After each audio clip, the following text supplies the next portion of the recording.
Retour sur ce plateau pour installer nos invités dans la causerie de ce matin. Bien sûr, nous avons juste, je commence d'abord par Bien sûr. notre gauche, nous avons Firmin Sossou, il est journaliste, bonjour. Bonjour. Juste à côté de vous, nous avons Elia Djiran, il est journaliste également ici à ETélé, bonjour. Bonjour Hilali. En face de vous deux, nous avons Abel Dako, journaliste et correspondant de FM à Liberté, bonjour. Bienvenue à tous sur ce plateau. Avec vous, nous allons donc évoquer deux sujets d'actualité. À l'occasion du Conseil des ministres du mercredi 19 juin 2019, le gouvernement a décidé de transmettre à l'Assemblée nationale pour autorisation de ratification l'accord de prêt relatif au financement du projet d'appui à l'Université nationale d'agriculture et à l'Université nationale des sciences, technologies, ingénierie et mathématiques. Cet accord de prêt signé entre le Bénin et la Banque arabe pour le développement économique en Afrique, BADIA, porte sur un montant total de 40 millions de dollars US, soit 22 milliards de nos francs CFA. Firmin Sossou, peut-on dire que c'est un ouf de soulagement nouveau pour les étudiants ou même le monde universitaire en général? Oui, je crois que c'est un ouf de soulagement parce que vous savez, le Bénin, c'est un pays qui manque, malgré qu'il soit arrosé du nord au sud, de l'est à l'ouest, avec un relief quand même qui permet l'agriculture. Et malgré l'université, les deux universités que nous avons, qui, pour ne pas dire trois, parce qu'à Kétou aussi, il y a l'université d'agronomie. Malgré tout ça, on constate quand même que nous manquons de certains produits. C'est vrai, on a dit aujourd'hui que le Bénin est premier en matière de production vivrière, mais observez que Premier en matière de production cotonnière. Oui, mais deuxième voilà, en matière de production vivrière, mais observez que à la période où nous sommes actuellement, la tomate est déjà chère sur le marché, donc c'est inconcevable. On ne peut pas accepter cela. Il faudrait que des ingénieurs soient formés et ne restent plus dans les bureaux. Donc en matière d'ingénierie, vous savez, nous sommes dans un pays où nous consommons tout, on importe tout, pratiquement tout. Il faudrait qu'on crée, on motive les génies quand même à fabriquer de bonnes choses. Nous n'allons pas tout le temps consommer ce que les autres produisent. Il faudrait que nous commencions par faire des innovations. Donc je crois que ce gouvernement a compris qu'il faudrait quand même créer des universités et les accompagner comme cela se doit. On a parlé de l'amélioration des conditions de vie d'abord. L'accueil, il faut augmenter l'accueil des étudiants, améliorer leurs conditions de vie, relever le niveau des enseignants et aussi des apprenants pour que quand même le taux de réussite soit un peu plus important. Donc je crois que c'est une bonne initiative. Ça va permettre à notre pays quand même de mener aussi la concurrence au niveau des innovations, au niveau de la fabrication de certains outils ou bien pourquoi pas de certaines machines qui pourront quand même nous permettre d'amorcer réellement le développement. Donc je crois qu'il s'agit d'une bonne initiative. Si le gouvernement peut suivre correctement ce projet après la ratification pour que ça ne soit pas vraiment un projet monnaie, ce serait très bien. Abel Dako, la signature de cet accord vient à point nommé. La signature de cet accord vient à point nommé pour vous emprunter l'expression, Oui. car c'est un ouf de soulagement, disons que c'est de l'oxygène que le gouvernement apporte à ce secteur vital de notre pays, car vous savez, tout développement est basé sur le système économique sur le système éducatif, en l'occurrence les hommes qui sont formés dans ce secteur-là. Et à partir de cet instant, donc, permettre à ce secteur de pouvoir faire former son personnel. Ensuite, les répercussions donc pourraient rejaillir sur les étudiants et les cadres en l'occurrence que nous formons. Et je pense que cette situation entre en ligne droite de la promesse que le gouvernement s'est faite lui-même, en ce que désormais le système éducatif doit être pris en compte non seulement pour redynamiser ce secteur-là, mais également permettre aux uns et aux autres donc de repartir sur de nouvelles bases. Car vous savez, nous avons des ingénieurs au Bénin, mais la plupart de ces ingénieurs sont formés pour quoi?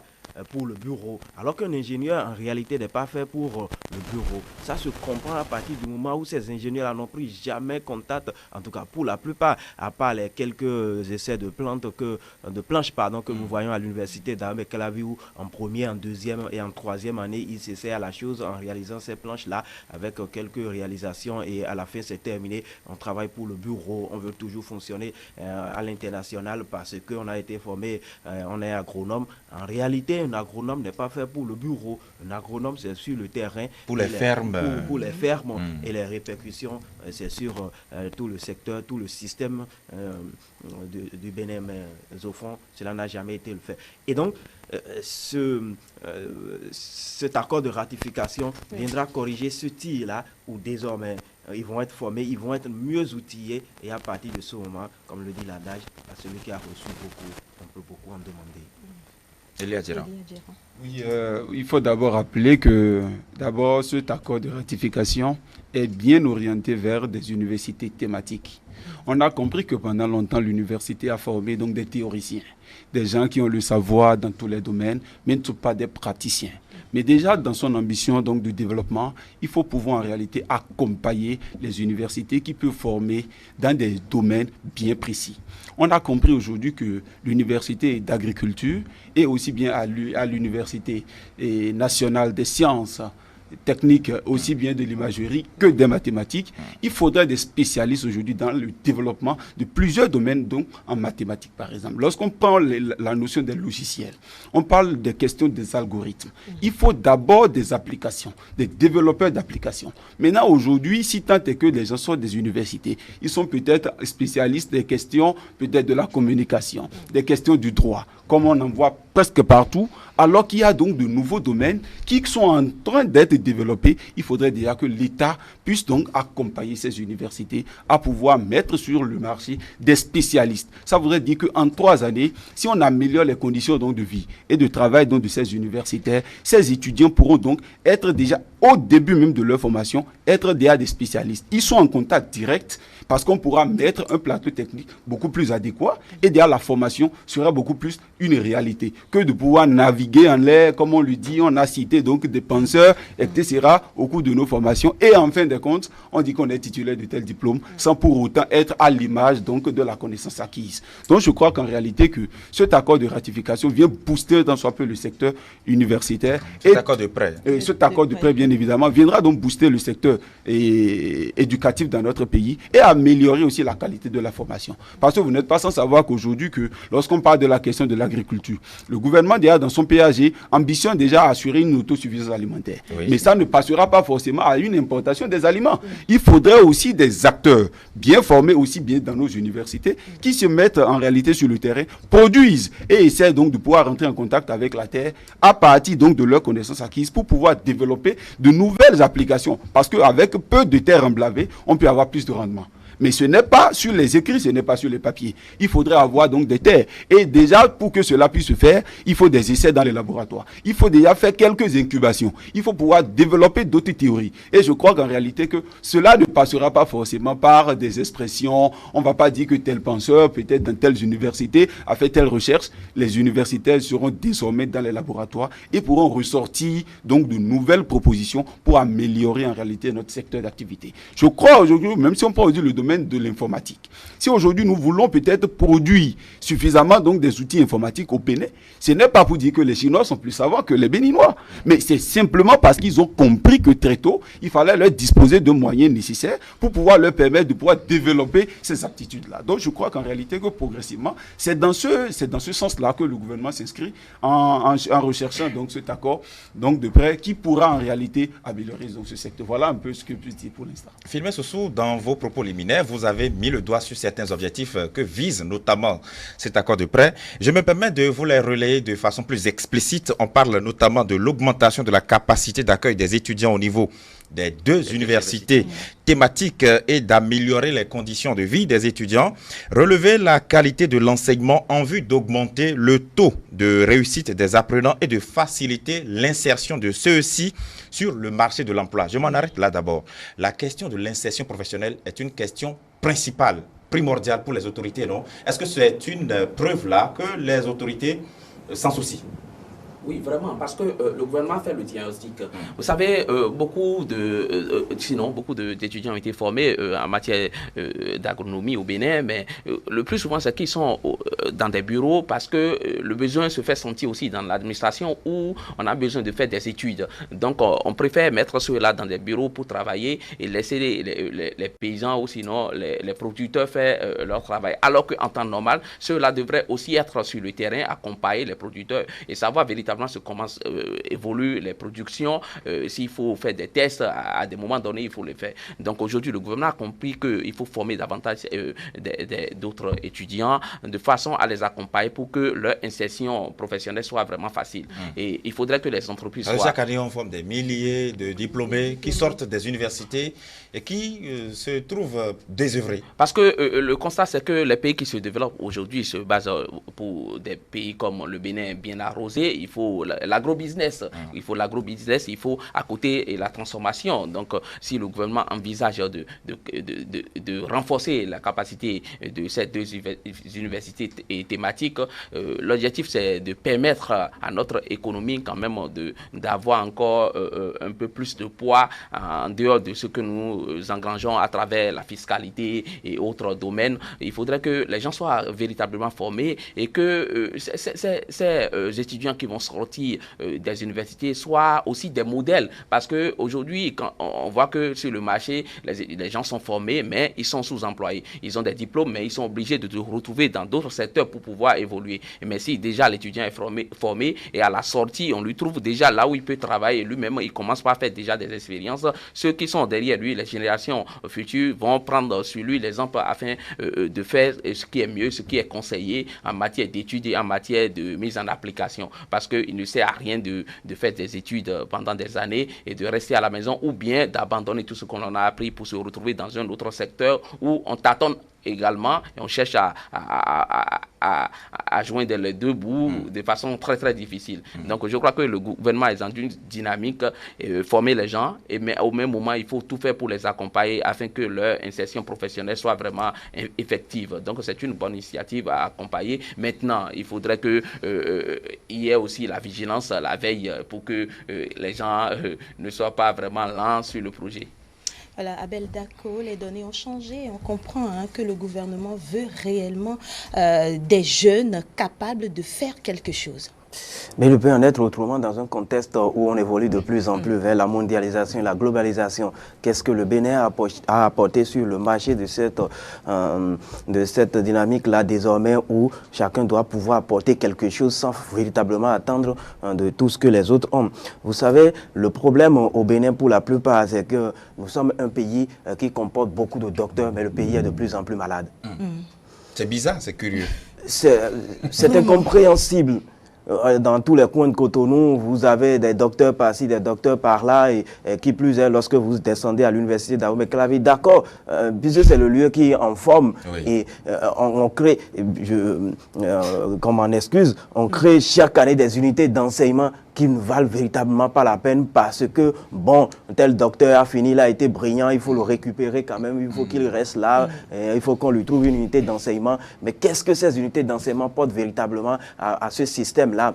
Et donc, il faut corriger le tir au cours des rendez-vous, du donner et du recevoir à l'international. Il ne faut pas que ce soit les mêmes qui représentent le Bénin parce que, bon, voilà, ce pourquoi on les appelle, il n'y a pas de spécialiste en la matière ou il y a un spécialiste qui n'est véritablement pas expérimenté. Expérimenté, c'est avoir le diplôme, le titre, le grade de docteur en ci ou en ça, mais l'autre chose, c'est de pouvoir appliquer ce qu'on a fait, puisque c'est cela surtout, c'est la manipulation. Nous, ce dont nous parlons surtout pardon, c'est de la manipulation qu'il est question. Lorsque vous êtes agronome, je ne sais pas moi, vous avez développé une fusion telle plante ou telle autre pour produire tel spécimen, et lorsque vous n'êtes pas capable de pouvoir les appliquer, ça ne vaut vraiment pas la peine. La deuxième chose qu'il vous souvienne, et que c'est une réalité pour la plupart, vous avez des docteurs, vous avez des productions, mais les gens ne connaissent pas, dans la plupart des cas, comme je le disais, ils n'ont jamais manipulé tout ça en laboratoire.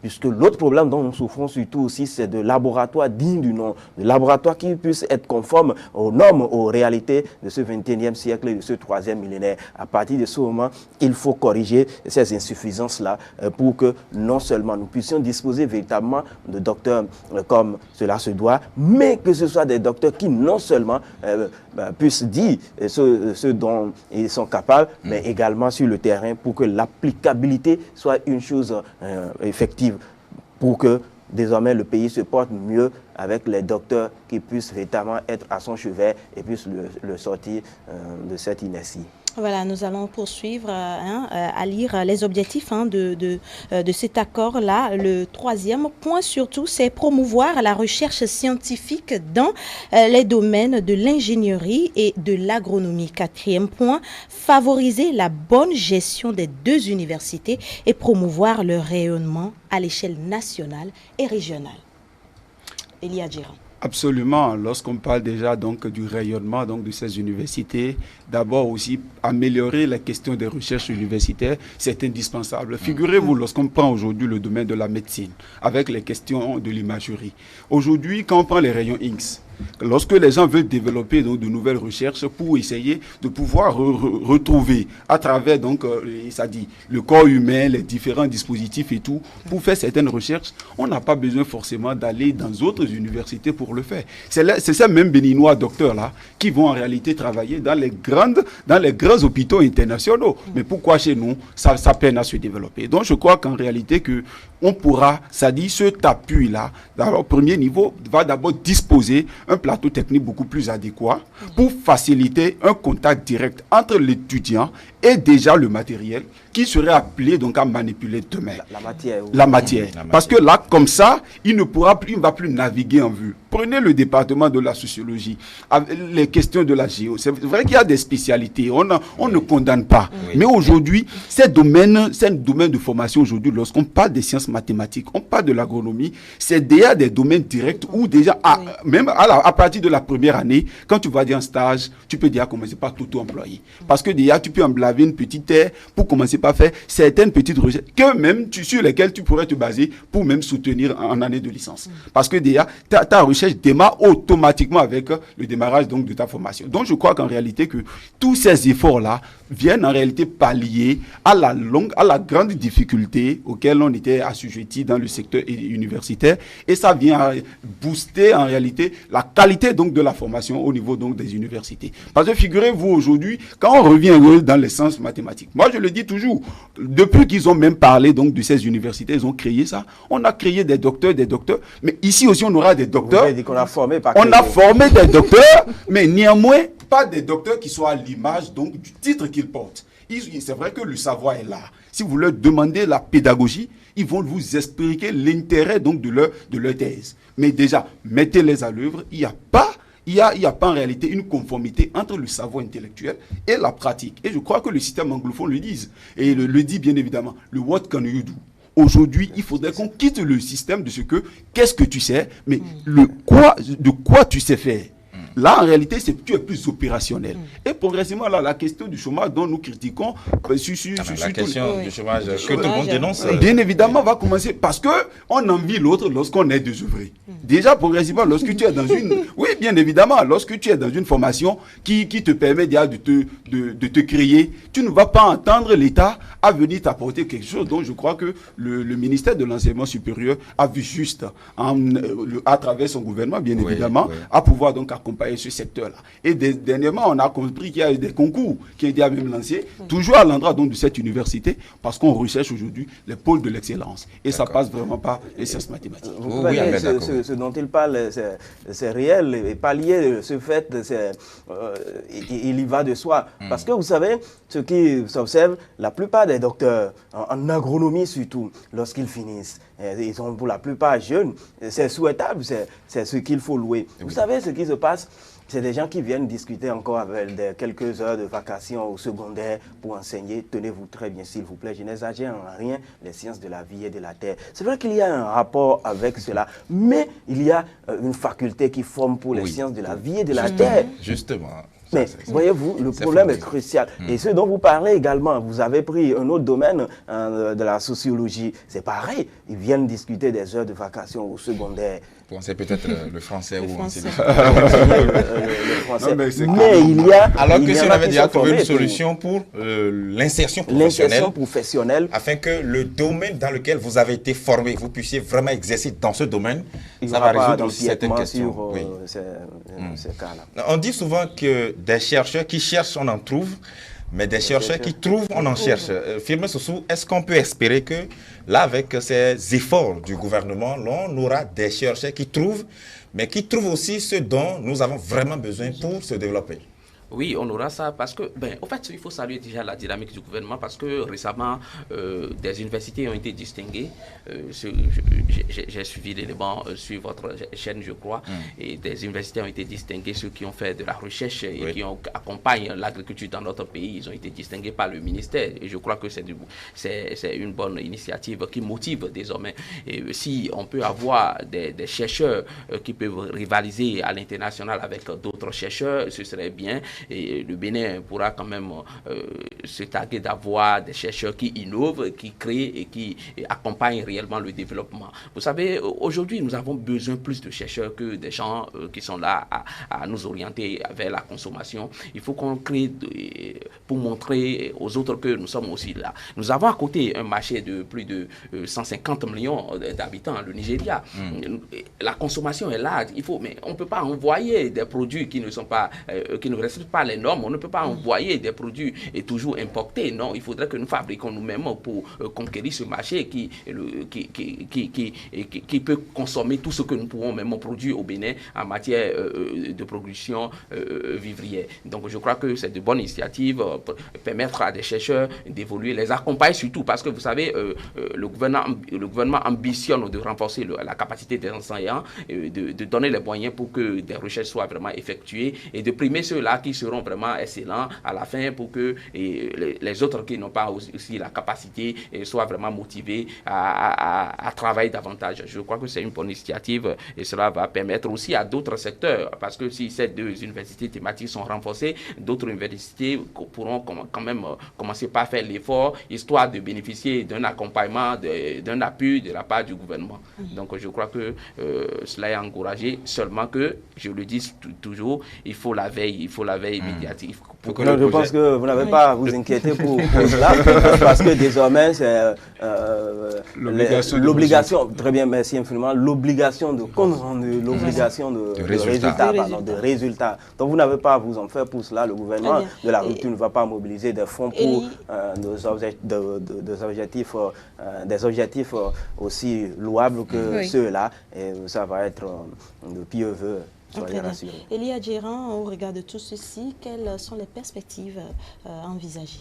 Oui, comme perspective, je crois qu'on pourra désormais avoir davantage plus donc de recherche. On aura plus donc de résultats dans tous les domaines d'activité, parce que figurez-vous, aujourd'hui, on en a vraiment besoin. Il y a déjà une densité en matière démographique qui évolue d'une manière vertigineuse et déjà le taux de production n'est pas à la taille. Il faudrait véritablement qu'au niveau dans le secteur agronomique, dans le secteur agricole, on développe beaucoup plus donc, de moyens pour pouvoir donc assurer l'autosuffisance. Aujourd'hui, qu'on le veuille ou pas, les OGM, ça devient pour nous une réalité et je crois que déjà beaucoup de chercheurs dans nos universités ont déjà fait des propositions. Les recherches là sont là, mais sommeil juste. On ne leur a pas offert, c'est-à-dire ils n'ont pas offert l'occasion à ces chercheurs de pouvoir s'éclore. C'est pour ça en réalité les choses sont en train donc de perdurer. Désormais, ils comprennent qu'il peut avoir donc des motivations. On cherche maintenant à améliorer le secteur. Ça peut aussi susciter l'engouement à la recherche. Ceux qui écrivent, ou peut-être ils se disent que même si nous le mettons sur le marché,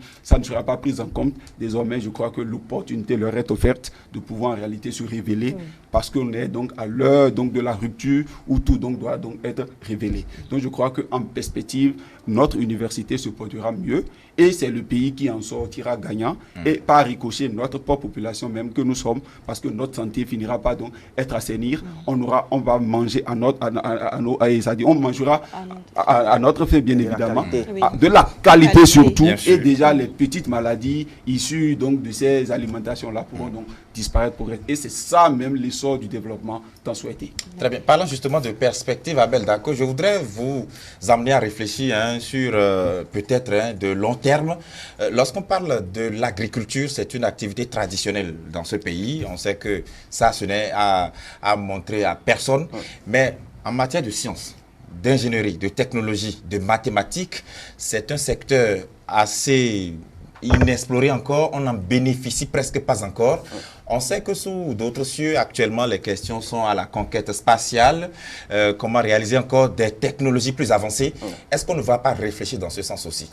Non, apporter un souffle à ce secteur vise inéluctablement ce fait-là où le Bénin pourra, des étudiants béninois pourront réfléchir désormais dans ce sens-là, apporter de l'innovation, apporter leur pierre à l'édifice, un édifice déjà, cet édifice-là qui a véritablement évolué parce que, voyez-vous, il y a des étudiants béninois, mais c'est sur des initiatives personnelles où ils vont étudier la robotique, par exemple, dans les pays développés. Les Béninois le font déjà, ils sont dans ce secteur-là. Mais seulement que quand je les écoute, je me dis, mais où est-ce qu'ils pourront exercer tout ça? Est-ce que c'est au Bénin ici qu'ils vont pouvoir le faire? Et donc, vous voyez, pour que l'édifice puisse bien tenir, il faut forcément que des étudiants béninois réfléchissent en ce sens. Ils ne peuvent pas le faire. Le secteur ne peut pas être ouvert à tous ceux-là si leur gouvernement n'accompagne pas. Parce que c'est selon le besoin que vous avez que les partenaires au développement vous accompagnent, que les universités vous acceptent vos étudiants. Des universités, ça ne se fait pas comme ça se fait chez nous.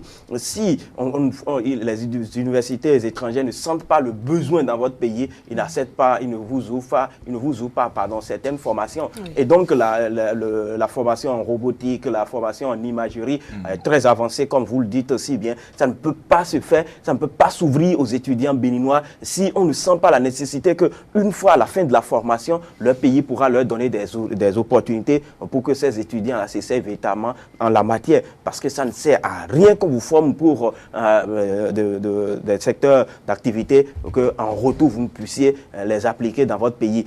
Deuxièmement, ça ne sert véritablement à rien également d'investir en vous pour une formation, alors qu'il y a d'autres pays qui sont en attente, les pays pour lesquels, lorsqu'on forme leurs étudiants, ça pourra permettre de booster le niveau de développement de leur pays. Vous allez vous faire former, vous venez vous asseoir dans votre pays sans rien appliquer, les gens ne vont pas vous ouvrir ces secteurs-là. Et donc, aujourd'hui, ça va se corriger, où les Béninois, de plus en plus, vous les verrez dans ces secteurs-là. C'est vrai que vous avez visé très haut, en parlant de spatial et autres, de conquête spatiale. Aujourd'hui, on a des voitures électriques, ainsi de suite. Les gens réfléchissent à la vitesse de la lumière ailleurs, mais bon, d'accord. Monsieur, on est encore très loin. Si on le fait chez nous, bon, il faut comprendre que c'est des étudiants qui vont finir ou des Béninois qui vont finir et pour leur travailler pour d'autres pays. C'est vrai. On ne peut pas apporter une meilleure réponse à cette question-là. Si dans 50-10 ans, ils peuvent nous permettre déjà de laisser la manipulation des intercities, et puis on peut utiliser des drones désormais dans les champs de coton et autres, ce serait déjà bien. Ailleurs, ça se fait, ailleurs, ça se fait chez nous. Et d'ailleurs, même, il faut être juste en Afrique pour ne pas être fier d'être agriculteur. Sinon, ailleurs, les gens sont fiers quand on parle d'un agriculteur, c'est qu'il a sa ferme, il travaille avec les outils, c'est-à-dire il est question de la mécanisation avec donc des outils de pointe. Et je crois que chez nous, c'est des mentalités qu'il faut corriger d'abord. On confond agriculteur à un cultivateur.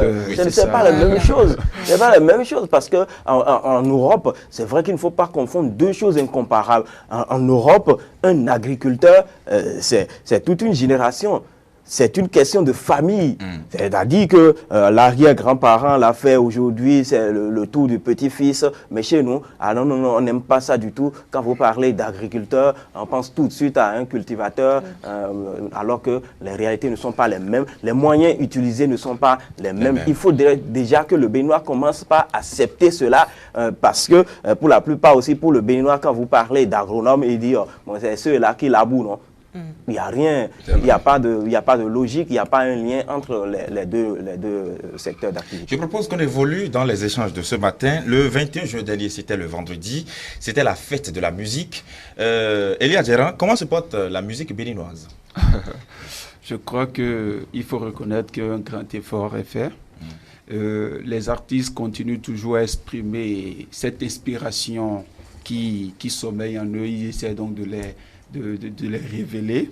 C'est vrai que c'est un grand effort. Le vendredi dernier, on a vu déjà dans les coins de Cotonou beaucoup d'organisations. C'est vrai que les artistes, eux aussi, saisissent déjà de cette opportunité qui leur est offerte en leur consacrant une journée pour célébrer en réalité les artistes. C'est vrai que la musique, elle adoucit les mœurs. La musique, elle est d'une importance capitale dans la vie d'un homme, et à des moments donnés, lorsque tu es même dépassé psychologiquement, tu fais recours à la musique pour essayer de te retrouver. Donc je crois qu'en réalité, que c'est déjà une importance. Mais aujourd'hui, parler de la musique béninoise, il faut essayer de les catégoriser. Il faut d'abord parler de la musique aussi bien d'ordre traditionnel que moderne.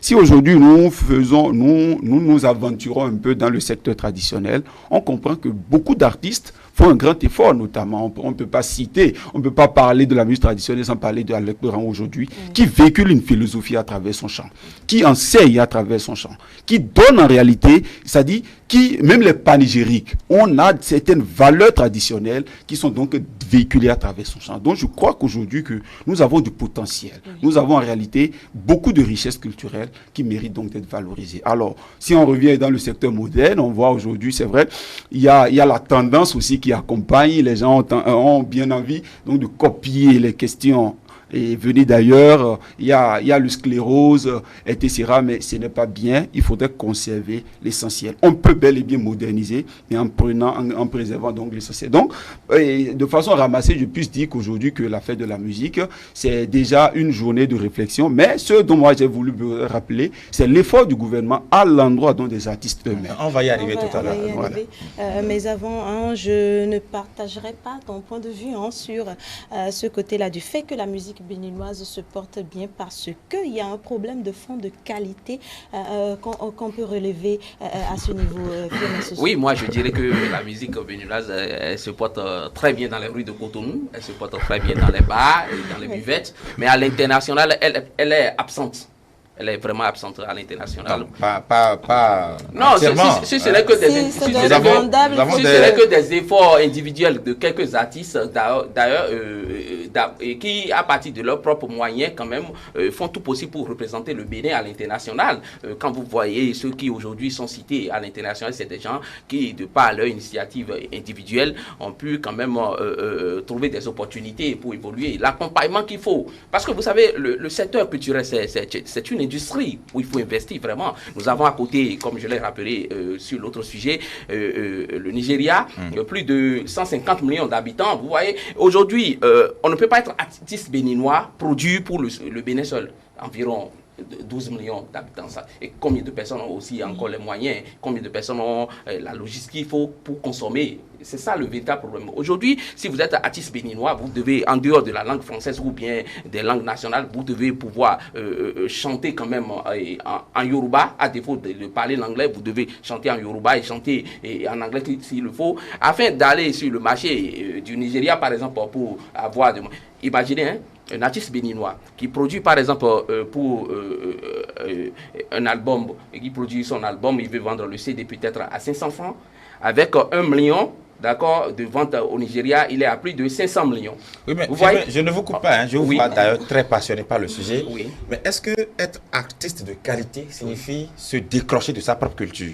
Est-ce que parce qu'on veut être artiste, on ira apprendre d'autres langues pour pouvoir chanter? Est-ce que ce n'est pas la qualité même de l'orchestration qui importe? Bon, les deux vont de pair, mais vous savez, le problème qui se pose ici, c'est un problème de rentabilité. On ne va pas aujourd'hui chanter parce que nous sommes dans la globalisation. Nous ne sommes plus là où la culture, ce qu'on peut apporter quand un artiste chante, ce n'est pas seulement la langue qu'il utilise. Il y a un peu de tout. Il y a la culture, côté culturel, il y a le côté artistique, c'est-à-dire comment la chorégraphie était. Quand vous voyez par exemple Michael Jackson, quand vous voyez ses clips, c'est des centaines de personnes qui sont déployées pour l'industrie. Ce n'est pas seulement au niveau de la langue. Quand je parle de la langue, c'est une façon d'être présent, d'accord, à l'international. On va faire plus concret. On peut chanter facilement. Est-ce que vous pensez que la musique béninoise ne se porte pas bien? Oui. Est-ce que vous pensez que la musique béninoise ne se porte pas bien? De façon générale, je dirais qu'elle se porte bien, comme je l'ai dit, à Cotonou et au plan national, mais à l'international, elle est absente. Très bien. Abel Dako. La musique béninoise, pour moi, c'est une musique qui fait son petit bonhomme, son petit bonhomme de chemin. Il faut être concret. Je salue l'entrée de l'artiste dans ce studio. Il faut reconnaître que c'est des gens qui, avec des moyens de bord, font ce qu'ils peuvent. C'est vrai, à la plus belle fille du monde, on ne peut que demander d'en donner plus qu'elle en a ou qu'elle peut donner. Vous comparez, chers confrères, deux choses incomparables. Dans des pays où les gens vivent déjà de la musique, n'allez pas demander à un Béninois qui, sur fond propre, fait ce qu'il peut pour pouvoir entrer dans ce monde-là, qui est un cercle très fermé. Deuxièmement, n'allez pas demander forcément à quelqu'un qui, lorsque vous l'interviewez, il vous dit que bon, sa grand-mère chantait et que depuis le ventre de sa grand-mère, lui-même chantait déjà. Chez nous, c'est une question de conviction, parce que l'autre fait bien de la musique, on veut aussi faire de la musique. Et faites une petite comparaison, vous allez voir, c'est vrai, le phénomène a drainé du monde au stade. C'est déjà ça, parce que ça permettrait à ces artistes-là de se projeter, je dis de se projeter eux-mêmes sur un mur et de voir quelles sont leurs forces et leurs faiblesses. C'est déjà cela. Parce que vous savez, la France même a célébré la semaine dernière, en début de semaine dernière, cette même journée de la musique. Et voyez-vous combien ça a drainé du monde et qu'est-ce qu'on en a véritablement fait. C'est en cela que je dis que la comparaison que vous faites, à mon sens, est une comparaison qui ne vaut vraiment pas excusez-moi, qui ne vaut vraiment pas la peine, parce que quand la France a célébré cette journée-là, vous avez vu, ce ne sont pas de grosses calibres qu'on a révélés, mais ce sont des artistes qui ne sont pas véritablement connus encore, qu'on a projetés sur la scène pour permettre aux Français de les connaître davantage. Et donc, pour moi, et quand vous parlez d'Alekpe Raoult n'est plus à présenter, mais là où il faut, Alekpe Raoult, tout comme Bessie et bien d'autres ne sont plus à présenter. C'est des gens qui sont carrément au soir de leur carrière et qui travaillent davantage. Mais qu'est-ce que ces jeunes-là qui doivent prendre la relève, qu'est-ce qu'ils sont en train de faire pour pouvoir permettre donc de prendre la main véritablement? C'est cela. Et qu'est-ce que l'environnement? Je dis l'environnement. Parce qu'avant que le gouvernement de ton pays ne t'accompagne, il faut que toi-même tu sois déjà à un certain niveau. C'est bien écrit dans les Saintes Écritures pour qu'on t'aide à porter ta charge sur ta tête. Il faut déjà l'amener au genou. On ne va pas parler de ces artistes-là qui sortent aujourd'hui un single et après ça fait 6 mois, 9 mois après, on sort encore quelque chose d'autre. Pardon, excusez pour les mots que j'utilise. On sort quelque chose d'autre et c'est carrément la même chose encore. Ça ne vaudrait véritablement pas la peine. Je dis toujours que ceux-là, je salue leurs efforts parce que c'est des gens qui font avec des moyens de bord, mais j'estime qu'ils peuvent faire davantage parce que de la musique, la bonne musique, c'est d'abord quelque chose qui vous emporte quand vous écoutez de la musique. C'est vrai, moi j'aime écouter les Béninois, j'aime écouter certains Béninois parce que quand vous écoutez leurs textes, c'est des gens qui parlent du vécu, du quotidien de leurs contemporains. Mais il y a d'autres, quand vous les écoutez, enfin, vous n'avez même pas envie de les écouter avant d'être emporté par leur musique parce que vous avez bien fait de le définir tout à l'heure. La musique adoucit les mœurs. Si chaque mot, chaque expression, chaque phrase, chaque conception ne peut pas vous emporter et vous amener au 7e ciel, comme on le dit, ça ne vaut vraiment pas de la musique. Si c'est une musique qui doit vous froisser dans votre âme, qui doit davantage en ajouter aux problèmes que vous avez, là, ce n'est plus de la musique, c'est une agression de l'âme, c'est une agression de votre personne. C'est des choses qu'il faut éviter. Si tu permets... Nous n'allons pas, tergiverser sur ces idées. En fait, le diagnostic a été parfaitement fait par le ministère de la Culture et lors de sa présentation le 21 février, je crois, et à Golden Tulip, le ministre l'a rappelé. Vous savez, le diagnostic a été fait et ce qu'il faut faire, ce qu'il faut apporter comme solution a été également proposé par le ministre. Et je crois qu'il s'agit désormais d'exporter la musique béninoise. Que ce secteur fait face à des difficultés et il faut vraiment trouver des solutions. Alors, Elie Adjeran, vous aviez soulevé tout à l'heure dans votre intervention les efforts du gouvernement pour assainir ce milieu. Exactement, c'est que moi je n'ai pas voulu m'attarder sur déjà les problèmes problème que tout le monde sait déjà. Nul, ça dit c'est un secret de polichinelle, tout le monde sait déjà que le secteur est vraiment handicapé par des difficultés. C'est un problème d'organisation. C'est une mauvaise politique de leadership. C'est une question donc de tirer le drap de son côté. Ça là, ça n'en manque pas dans toutes les associations humaines. Cela fait partie donc d'un comportement intégrant de la société. Mais bref, il faut surpasser cela. Face à ça, que font les autorités? Exactement. Et c'est pour mettre, ça dit, c'est pour siffler la fin donc de la récréation que le gouvernement a souhaité en réalité réorganiser donc le secteur. La dernière fois, on a vu déjà qu'à travers le secteur du Bibédra, ils ont mis en place une nouvelle carte pour parler d'abord de l'identification des artistes. Qui est artiste? On ne saute pas pieds joints dans le secteur artistique désormais. Il faut avoir des aptitudes. Il faut avoir en réalité certaines conditions. Il faut respecter certaines conditions. Je crois déjà que avec cet effort qui est en train d'être fait, les artistes pourront d'abord être identifiés. Ils pourront bénéficier désormais d'une certaine assurance maladie. Ils pourront bénéficier et jouir désormais du fruit de leurs efforts. Et vous verrez qu'en réalité, l'inspiration viendra au quotidien. Parce qu'un homme qui a une bonne satisfaction financière, qui déjà ne réfléchit plus autant à subvenir à ses besoins les plus élémentaires, vous comprendrez que les petits problèmes liés à la question d'accusation, de diffamation disparaissent systématiquement. Parce qu'il avance dans un autre stade de la vie, en matière de perception des faits de la vie. Donc je crois qu'en réalité qu'il faut d'abord saluer cet effort. Je crois qu'en réalité que le secteur artistique n'est pas encore tel que nous le voulons. On ne peut pas obtenir un bon rendement, on ne peut pas obtenir une qualité de l'œuvre sans que déjà cela se fasse dans un désordre. En mathématiques, on dit qu'on ne bâtit jamais une maison rectangulaire sur une fondation carrée. Figurez-vous si déjà la maison est déjà sale et on n'a pas pu assainir pour débarrasser les impuretés, comment on peut maintenant instaurer de la lumière? Donc je crois que le gouvernement, à travers le ministère donc, de la Culture et du Tourisme, a déjà fait cet effort. On finira par obtenir des grands spectacles, des artistes qui pourront maintenant organiser donc des spectacles pour se présenter et on va faire du live et progressivement on pourra commencer par censurer, évaluer et connaître maintenant qui est artiste. Qu'est-ce qu'il faut lui faire pour l'aider à s'améliorer, etc. Donc je crois que cela est en perspective. Voilà. Mais pour l'heure, il faut encourager d'abord néanmoins l'effort de ceux qui sont dans le secteur. Ceux qui font, il faut les inciter à mieux faire et espérer que cela donc... Très bien, Fiema Soso. Non, comme je le disais, il y a une inexistence d'industrie culturelle au Bénin et le gouvernement l'a dit, le gouvernement a compris. Et aujourd'hui, on a recruté, je crois, 356 encadreurs qui ont été formés et qui seront déployés partout sur l'étendue du territoire national. Ils vont intervenir au niveau de nos écoles et former les talents, révéler... À travers les classes culturelles. À travers les classes culturelles. Donc le gouvernement a compris maintenant. Le gouvernement a envisagé quand même créer des espaces culturels où les artistes vont jouer. Il faut former les gens parce que le problème qui se pose ici, ceux qui chantent sur les platines, ceux qui sont incapables de faire du live, ils ne peuvent pas aller à l'international, ils ne peuvent pas conquérir le marché. Ils vont rester dans les rues de Cotonou ou bien dans les bars des buvettes pour prester. Nous sommes d'accord, mais cela ne permettra pas de suivre et de vivre comme cela se doit. Nos artistes, on ne peut pas être artiste et produire deux albums et après commencer par quémander au stade de l'amitié, quémander dans les bars et autres. Non, c'est pas de ça il s'agit. On a connu de beaux jours. Justement, c'est pas de ça il s'agit. Donc le gouvernement a compris. Je crois la présentation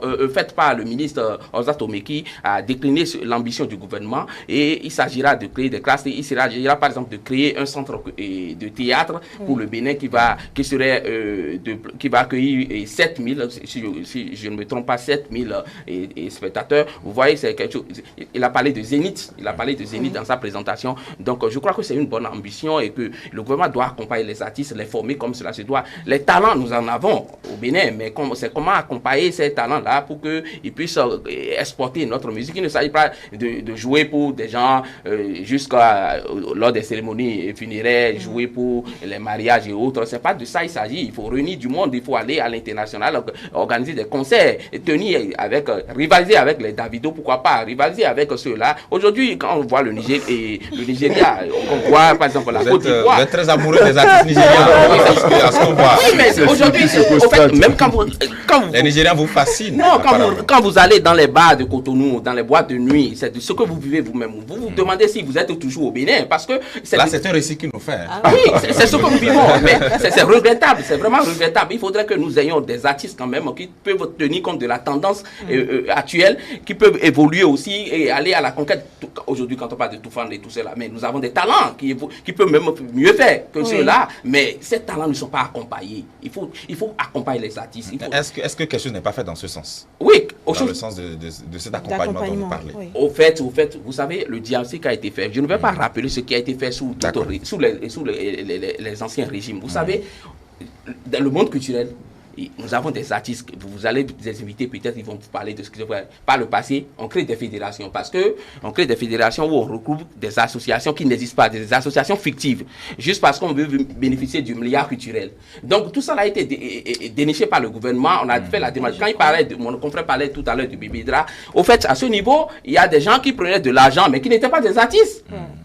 Ils prenaient de l'argent, ils n'étaient pas des artistes. L'argent destiné aux artistes, ils prenaient tout le temps, régulièrement, mais ils n'étaient pas des artistes.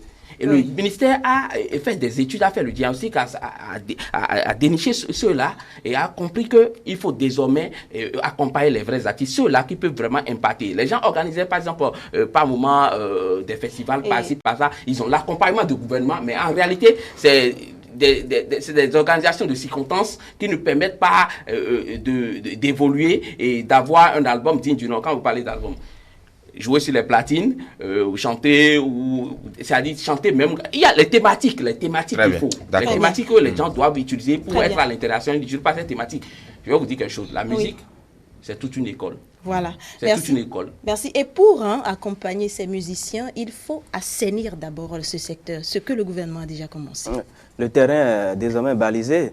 Le terrain, on repart quasiment à zéro. C'est vrai qu'on va tisser la nouvelle corde autour de l'ancienne, mais ce que je dis, le gouvernement a fait son travail. Il faut que nous-mêmes, hommes des médias, nous puissions jouer notre partition. Moi, je nous accuse dans ce diagnostic que nous faisons ce matin. Moi, je nous accuse, nous, hommes de médias, parce qu'on est copains à un artisto, le mot n'existe pas. Donc, un petit artiste, il vient chez vous voir, il faut passer mon clip, il faut jouer mon son à l'antenne. Non. Dans des pays sérieux, ça ne se fait pas de cette façon-là. C'est nous qui les révélons de plus en plus, même si on connaît leur qualité. Mais parce que c'est un ami, parce que c'est un frère, parce que, ou même ils ont leur manager parmi nous. Je vous en prie, on ne peut pas tout manager. Et on ne peut pas être manager de tout. Nous avons notre responsabilité dans cette affaire-là aussi. C'est nous qui les révélons. Vous écoutez des choses à l'antenne. Excusez-moi pour le mot encore. Vous écoutez des choses à l'antenne qui sont très ahurissantes et vous vous demandez où est-ce que nous sommes là. Ça ne se fait pas. Si on va investir des millions pour jouer de n'importe quoi sur des antennes, parce que c'est à l'antenne qu'on l'a joué. Et ils le savent bien, ces managers, ces artistes-là, ou ces artistes-là, ils le savent très bien. Ils font jouer leur morceau, pardon, 3 fois, ils font jouer leur chiffon sur des chaînes qui ont de l'obédience. Parce que quand on va dire, c'est telle chaîne qui joue ça à longueur de journée, c'est parti, c'est parce que c'est bon que la chaîne a accepté. Non, le ministère a fait son travail, d'accord, mais il faut que nous-mêmes, nous puissions commencer par sélectionner, nous puissions commencer par savoir quels sont les artistes que nous allons manager.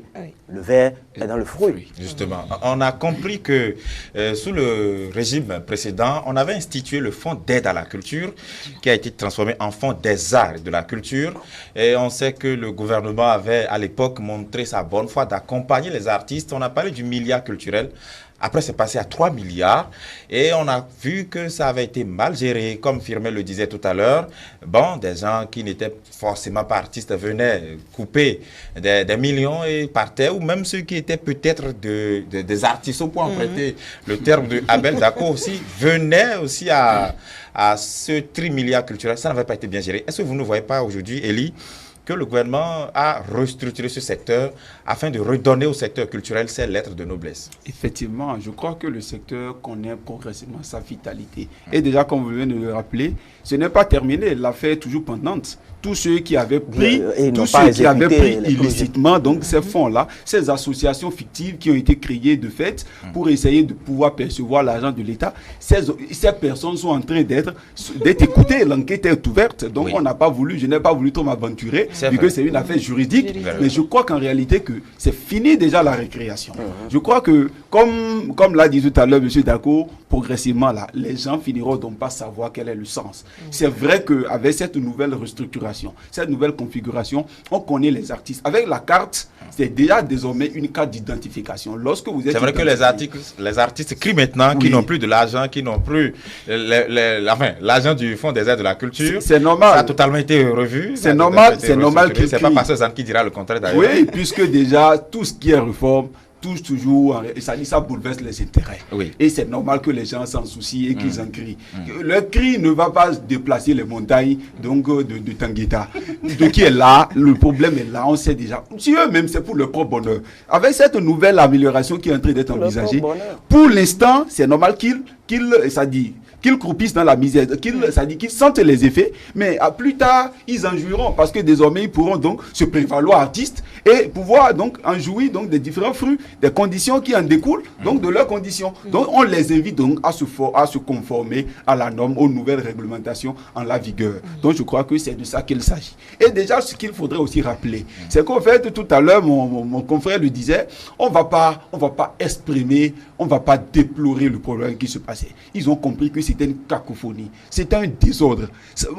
C'est humain, hein? Si on voit que là, il n'y a pas de suivi et tout le monde vient couper. Souffrons que les gens en fassent ce qu'ils en veulent. Mais c'est que déjà, cette gabegie qu'on avait constatée est terminée avec le règlement de la rupture. Donc, je crois que progressivement, le secteur culturel est en train de connaître sa lettre de noblesse. Si tel que nous le souhaiterions, tel que nous le voulons, on ne peut que les accompagner. Et nos médias, comme lui l'a si bien dit, c'est que nous devons aussi accompagner. Et il ne faut pas aussi produire n'importe quelle œuvre, parce que cela va de soi. Il faudrait aussi que les juristes, c'est-à-dire la tête en la pudeur, parce qu'on voit une question d'exhibitionniste, où déjà simplement on sort entièrement donc, du cadre. L'image parle avec le thème qui l'accompagne. Mais malheureusement, on véhicule un message et toutes les images donc, du clip sont en contraste avec donc, le message qui est véhiculé. Et simplement cela est fait. Je crois que c'est dangereux. Si les artistes eux-mêmes, ces femmes aussi qui les accompagnent, qui déjà veulent donc exposer une partie de leur corps, il faut que les juristes s'auto-saisissent pour essayer de commencer parce que ce n'est pas éducateur. Un artiste est avant tout un éducateur. Il enseigne, il véhicule le message et il construit l'avenir. Et je crois que cela part donc de là. Et voilà un peu ce permettez-moi, les jurys sont suffisamment de maïs à moudre que de s'intéresser à ce travail. Il faut que ce soit nous. Il faut que ce soit nous. Mais quels sont les canaux qu'ils ont pour faire diffuser leurs œuvres? Il ne faut pas aussi le nier. Nous avons aussi les médias en ligne. Parce qu'aujourd'hui, tout ne passe pas. C'est vrai que les médias, c'est-à-dire les grandes télévisions, les radios, etc., véhiculent. Mais aujourd'hui, avec les youtubeurs qu'on sort, ils balancent de n'importe quoi. Il faudrait que cela... Je suis d'accord que les médias ont suffisamment donc, de maïs à moudre, certes, mais c'est déjà une volonté lorsqu'ils se rappellent qu'il y a des dispositions. Lorsque les juristes savent désormais qu'il y a des dispositions légales et les artistes ont peur, c'est-à-dire savent qu'ils peuvent être réprimandés pour ces faits, ça va au moins c'est-à-dire leur rappeler le garde-fou et ils vont mieux se conformer. C'est de ça qu'il s'agit. Rapidement, vous finissez. Oui, je dis que je suis d'accord avec vous, mais quand vous prenez 3 Béninois, combien, au moins, ce sont à peine 2 qui ont accès à Internet. Donc, du côté de l'Internet, déjà, le problème est résolu en partie. Mais la télévision, partout. Il a rappelé plusieurs fois, j'ai cru ça a bien fait de dire que c'est un récit qu'il nous fait. Même s'ils n'ont pas de poste téléviseur chez eux, en ville, dans les bars, et dans les buvettes pour vous emprunter vos thèmes, au moins, ils suivent ces clips-là. Donc, le média auquel ils ont le plus accès, c'est la télévision.